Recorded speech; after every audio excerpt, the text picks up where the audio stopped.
కల్లోలిత ఉగ్రవాద దేశం Pakistan army chief Asim Munir పై సొంత సైన్యంలోనే తిరుగుబాటు మొదలైంది. గతాన్ని పరిశీలిస్తే తిరుగుబాట్లతో ప్రభుత్వాలనే మార్చిన చరిత్ర ఉన్న పాక్ ఆర్మీలో మరోసారి ఈ పరిస్థితి నెలకొంది. పాక్ సైన్యంలో జవాన్ మొదలుకొని కెప్టెన్, మేజర్, కల్నల్ ర్యాంక్ అధికారులు తమ ఆర్మీ చీఫ్ ఆసిమ్ మునీర్ పై తిరుగుబాటు ఎగరవేస్తున్నట్టు విశ్వసనీయ సమాచారం వెల్లడైంది. ఆర్మీ చీఫ్ ఆసిమ్ మునీర్ వెంటనే రాజీనామా చేయాల్సిందే అంటూ అల్టిమేటం జారీ చేశారు. ఆసిమ్ వైఫల్యాలను ఒక్కొక్కటిగా వివరిస్తూ రాసిన ఓ లేఖ ఇప్పుడు సోషల్ మీడియాలో వైరల్ అవుతోంది. మునీర్ హయాంలో పాక్ సైన్యం పరిస్థితి దారుణంగా తయారైందని, 1971కి వెళ్లిపోయిందని వారు ఆ లేఖలో వాపోయారు. ఎందుకంటే 1971లో జరిగిన యుద్ధంతో పాకిస్తాన్ నుంచి బంగ్లాదేశ్ విడిపోయింది. ఆనాటి పరిస్థితి మరోసారి పునరావృతం అయ్యేలా ఉందని వారు ఆందోళన వ్యక్తం చేశారు. ఒకవేళ ఆసిమ్ మునీర్ రాజీనామా చేయకుంటే తామే ప్రత్యక్ష చర్యలకు ఉపక్రమించాల్సి వస్తుందని, సైన్యాన్ని తమ నియంత్రణలోకి తీసుకుంటామని వారు హెచ్చరించారు. ఇంత సీరియస్ సిచ్యువేషన్ పాకిస్తాన్ సైన్యం చరిత్రలోనే లేదు. ఇంత చేసి ప్రస్తుతం ఆసిమ్ మునీర్ కనిపించడం లేదన్న వార్తలు కూడా చక్కర్లు కొడుతున్నాయి. మొన్నటికి మొన్న ప్రైవేట్ విమానంలో తన కుటుంబాన్ని విదేశాలకు పంపించిన ఆసిమ్ మునీర్ చివరకు తాను కూడా దేశం వీడి ఉంటారని జనం చెప్పుకుంటున్నారు. అంతెందుకు, మొన్న పబ్లిక్ మీటింగ్ లో సింధు జలాలను భారత్ నిలిపివేస్తే అక్కడి నుంచి భారతీయుల రక్తం ప్రవహిస్తుందని బీరాలు పలికిన పాకిస్తాన్ మంత్రి బిలావల్ భుట్టో కూడా కుటుంబంతో సహా యూకే చెక్కేసినట్టు చెప్తున్నారు. అయితే ఇదంతా పెహల్గాం ఘటన తర్వాత జరుగుతున్న పరిణామాలు. ప్రపంచాన్ని కదిలించిన 28 మంది టూరిస్టుల హత్యకు అసలు కారకుడు మరెవరో కాదు, పాకిస్తాన్ ఆర్మీ చీఫ్ ఆసిమ్ మునీరేనని మన దేశం ఆరోపించింది. 2 సమావేశాలలో ఆయన టూ నేషన్ థియరీని వివరిస్తూ హిందువులు వేరు, ముస్లింలు వేరు అంటూ రెచ్చగొట్టే ప్రకటనలు చేశారు. దాంతో ప్రేరేపణకు గురైన ఉగ్రవాద సంస్థ లష్కరే తోయిబా అనుబంధ సంస్థ అయిన టిఆర్ఎఫ్ ద్వారా పెహల్గాం ఘటన జరిగిందని అక్కడ లభించిన ఆధారాలను బట్టి భారత్ నమ్ముతోంది. అనంతరం భద్రతా వ్యవహారాల కేబినెట్ కమిటీ సిసిఎస్ నిర్వహించి వెంటనే కొన్ని కఠినమైన నిర్ణయాలతో ప్రకటన చేసింది భారత్. మరో మాట లేకుండా పాకిస్తాన్ పై ఒక్క బుల్లెట్ అయినా పేల్చకుండా కేవలం ఓ ప్రకటనతో వణికిపోయేలా చేసింది. పాకిస్తాన్ మూలాలు కదిలిపోయేలా చేసింది. యుద్ధం అంటే ఇది అనేలా చేసింది భారత్.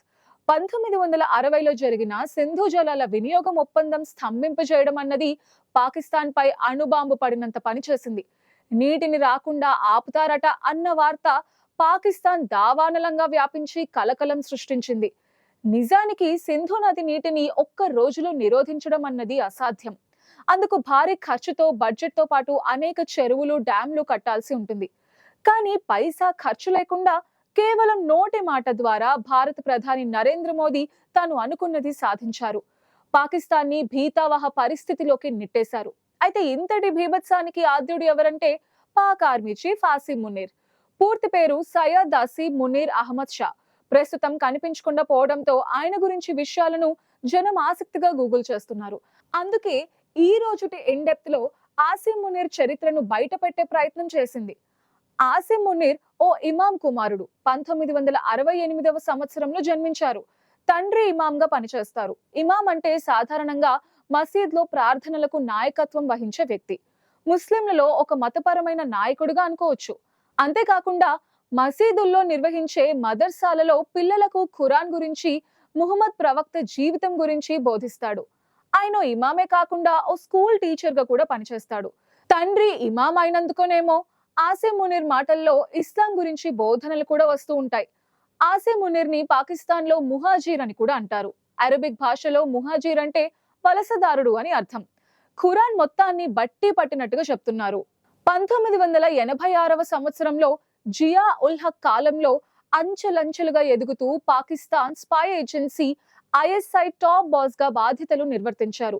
అయితే ఇమ్రాన్ ఖాన్ ప్రధానిగా ఉన్న టైంలో ఆసిమ్ మునీర్ ని తొలగించి లెఫ్టినెంట్ జనరల్ ఫయాజ్ హమీద్ ను నియమించుకున్నారు.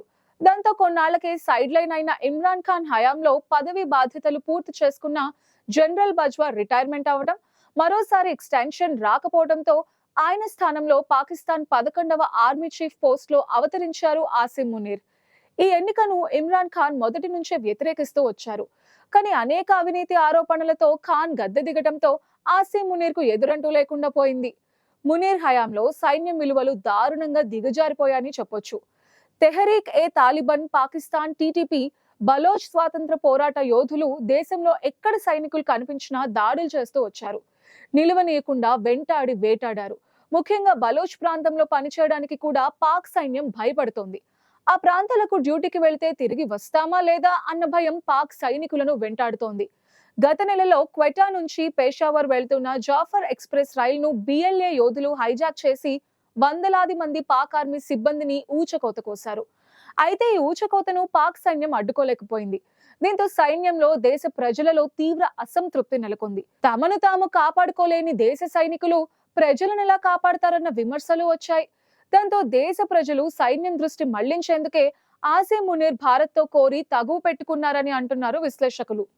ఓ కార్యక్రమంలో పాక్ ఆర్మీ చీఫ్ ఆసిమ్ మునీర్ మాట్లాడుతూ, కాశ్మీర్ తమ జీవనాడి అని, కాశ్మీర్ కోసం పోరాడుతున్న వారికి తాము సాయం చేస్తామని చెప్పారు. అంటే పరోక్షంగా ఉగ్రవాదానికి మద్దతు ఇస్తామని, హిందూ ముస్లిం కలిసి ఉండలేరని తేల్చేశారు.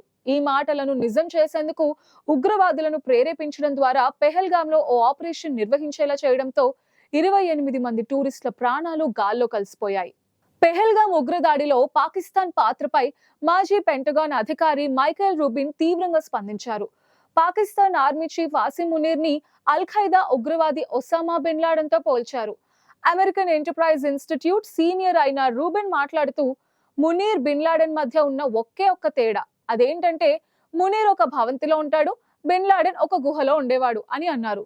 పెహల్గాం దాడికి అమెరికా తీసుకోవాల్సిన ఏకైక ప్రతిస్పందన పాక్ ను అధికారికంగా ఉగ్రవాదాన్ని ప్రోత్సహించే దేశంగా గుర్తించడం, ఆసిమ్ మునీర్ ని ఉగ్రవాది అని ప్రకటించడం అని ఓ ఇంటర్వ్యూలో ఆయన చెప్పారు. జమ్మూ కాశ్మీర్ ఉగ్రదాడి యాదృచ్ఛికంగా జరిగింది కాదని, పాకిస్తాన్ పక్కా ప్రణాళికతో నిర్వహించిందని రూబిన్ సంచలన వ్యాఖ్యలు చేశారు. ఒక పంది తన పెదాలకు లిప్స్టిక్ పూసుకున్నా అది పందే అని దుయ్యబట్టారు. క్లింటన్ భారత్ వెళ్ళినప్పుడు కూడా ఇలానే ఓ ఉగ్రదాడి జరిగింది. ఇప్పుడు అమెరికా ఉపాధ్యక్షుడు జేడీ వాన్స్ ఇండియాలో పర్యటిస్తున్న టైంలో ఇదే తరహాలో దృష్టిని మళ్లించేందుకు పాకిస్తాన్ ప్రయత్నించిందని రూబిన్ అన్నారు. ఆయన అభిప్రాయం మేరకు అలానే జరిగినా అక్కడ నిజంగానే ఆసిమ్ మునీర్ పరిస్థితి వేరుగా ఉంది. తనపై నమ్మకం సడులుతూ ఉండటం, దేశం మరోమారు విచ్ఛిన్నమవుతున్న సమయంలో దేశాన్ని ఏకం చేయాలంటే యుద్ధాన్ని మించిన మార్గం లేదని మునీర్ భావించారు. దేశ ప్రజల్ని ఏకం చేయాలంటే జనరల్ ఆసిమ్ మునీర్ భారత్ తో 1-2 రోజుల పాటు జరిగేలా ఒక చిన్నపాటి యుద్ధాన్ని మునీర్ కోరుకున్నారు. దేశ ప్రజలంతా ఒక్కటవుతారని అనుకున్నారు. 2 అణ్వాయుధ దేశాలే కాబట్టి కొద్ది కాలానికి అంతర్జాతీయ సమాజం జోక్యం చేసుకుని యుద్ధాన్ని నివారిస్తుందనుకున్నారు పాక్. కానీ ఆయన అనుకున్నట్టుగా జరగలేదు. కథ మరెన్నో మలుపులు తిరుగుతూ చివరికి తన పదవికే ఎసరొచ్చింది. కొండ నాలికకు మందేస్తే ఉన్న నాలిక ఊడిందన్నట్టుగా పాకిస్తాన్ నుంచి పారిపోవాల్సిన పరిస్థితి వస్తుందని ఆయన ఊహించలేకపోయారు. చూసారుగా, ఇది ఇవాల్టి ఇన్ డెప్త్. మరిన్ని అంశాలతో మరో ఇన్ డెప్త్ లో మళ్ళీ కలుసుకుందాం. Thank you for watching. చూస్తూనే ఉండండి ఐ న్యూస్. మీతోనే మీ వెంటే.